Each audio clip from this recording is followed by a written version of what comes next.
Yahudi.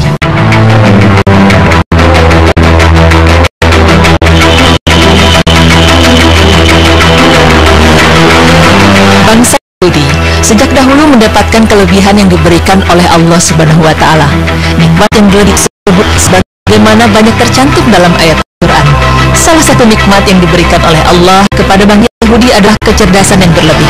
Inilah yang membuat Dr. Stephen Carleon Heran terlintas di benaknya. Apa sebabnya Yahudi begitu pintar? Kenapa Tuhan memberikan kelebihan kepada mereka? Apakah ini suatu kebetulan atau hasil usaha sendiri? Jika saja Stephen mengetahui bahwa kecerdasan yang dimiliki oleh Yahudi merupakan kenikmatan yang diberi Allah Subhanahu wa Ta'ala untuk bangsa Yahudi. Allah berfirman yang artinya, "Dan sesungguhnya telah kami pilih mereka Bani Israel dengan pengetahuan kami atas umat-umat lain." Quran Surah Ad-Dukhan ayat 32. Maka Stephen tergerak membuat tesis. Sekedar untuk Anda ketahui, tesis ini memakan waktu hampir 8 tahun. Karena harus mengumpulkan data-data yang setepat mungkin, Stephen terjun langsung menetap selama 3 tahun di Israel. Dari hasil penelitiannya, terdapat fakta yang mengejutkan. Ternyata kunci kecerdasan orang Yahudi tidak lain dan bukan adalah melakukan sunnah yang diajarkan oleh Rasulullah SAW. Stephen memulai dari persiapan awal melahirkan. Di Israel, setelah mengetahui sang ibu sedang mengandung, sang ibu dan bapak akan membeli buku matematika dan menyelesaikan soal bersama. Stephen sungguh heran, kenapa temannya yang mengundang sering membawa buku matematika? Stephen bertanya, "Apakah ini untuk anak kamu?" Dia menjawab, "Iya, ini untuk anak saya yang masih di kandungan. Saya sedang melatih otaknya, semoga ia menjadi jenius." Hal ini membuat Stephen tertarik untuk mengikuti terus perkembangan ibu tersebut. Tanpa merasa jenuh, si calon ibu mengajarkan latihan matematika sampai genap melahirkan.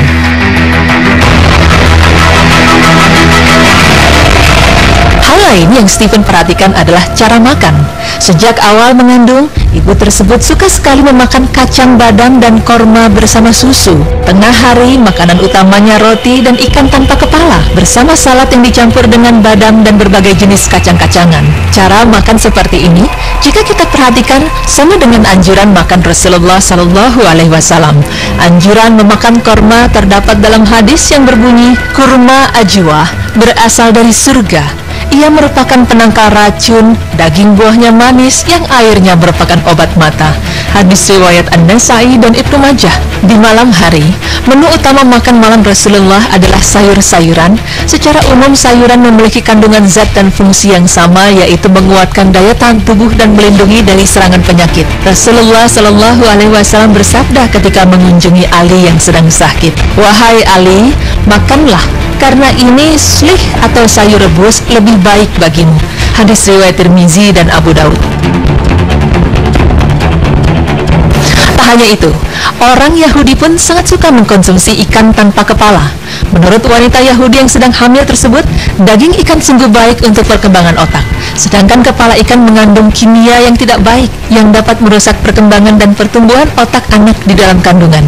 Ini adalah adat orang-orang Yahudi ketika mengandung, dan menjadi kewajiban untuk ibu yang sedang hamil untuk mengkonsumsi pil minyak ikan.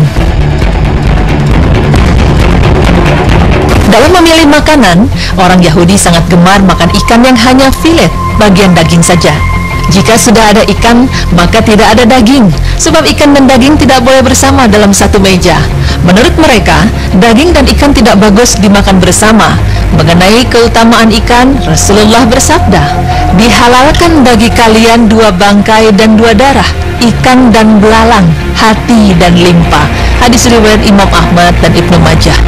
Selain itu, Rasulullah juga mengajarkan kita mengenai beberapa makanan yang tidak dianjurkan untuk dikombinasikan dan dimakan secara bersama-sama. Makanan-makanan tersebut antara lain, jangan minum susu bersama makan daging, jangan makan ayam bersama minum susu, jangan makan ikan bersama telur, jangan makan ikan bersama daun salad, jangan minum susu bersama cuka, jangan makan buah bersama minum susu. Pemirsa, menurut Stephen, jangan terperanjat jika Anda diundang ke rumah Yahudi, sebab Anda akan dihidangkan buah-buahan dahulu. Ya, mereka akan makan buah-buahan dahulu sebelum hidangan utama. Menurut mereka, dengan memakan hidangan karbohidrat nasi atau roti dahulu kemudian buah-buahan, ini akan menyebabkan rasa ngantuk. Akibatnya lemah dan payah untuk memahami pelajaran di sekolah. Makan buah sebelum makan makanan berat juga merupakan salah satu pola makan Rasulullah. Beberapa penelitian membuktikan bahwa makan buah terlebih dahulu dapat memancing getah lambung keluar. Selain itu, buah menyediakan enzim yang baik untuk pencernaan. Enzim dari buah dapat membantu tubuh untuk mencerna karbohidrat, protein, dan lemak. Tubuh pun lebih ringan mencerna karena tidak perlu repot memproduksi enzim pencernaan. Selain memperhatikan pola makanan, nyatanya mereka juga memperhatikan pola kesehatan. Di Israel, merokok adalah tabu. Menurut Steven, apabila Anda diundang makan di rumah Yahudi, jangan sekali-kali merokok. Karena tanpa sungkan, mereka akan menyuruh Anda keluar dari rumah mereka dan menyuruh Anda merokok di luar rumah mereka. Menurut ilmuwan di Universitas Israel, penelitian menunjukkan nikotin dapat merusakkan sel utama pada otak manusia dan akan melekat pada gen. Perhatian Steven selanjutnya adalah mengunjungi anak-anak Yahudi. Mereka sangat memperhatikan makanan. Makanan awal adalah buah-buahan bersama kacang badam, diikuti dengan menelan pil minyak ikan. Dalam pengamatan Steven, anak-anak Yahudi sungguh cerdas. Rata-rata mereka memahami 3 bahasa, Hebrew, Arab, dan Inggris. Seterusnya di kelas 1 hingga 6 sekolah dasar, anak-anak Yahudi itu akan diajar matematika berbasis perniagaan. Pelajaran IPA sangat diutamakan. Di dalam pengamatan Steven, perbandingan dengan anak-anak di California, dalam tingkat IQ-nya bisa dikatakan 6 tahun ke belakang. Segala pelajaran akan dengan mudah ditangkap oleh anak Yahudi. Satu lagi yang diberi keutamaan ialah Fakultas Ekonomi. Steven sungguh terperanjat melihat mereka begitu agresif dan serius belajar ekonomi. Di akhir tahun di universitas, mahasiswa diharuskan mengerjakan proyek dan mereka harus mempraktikannya.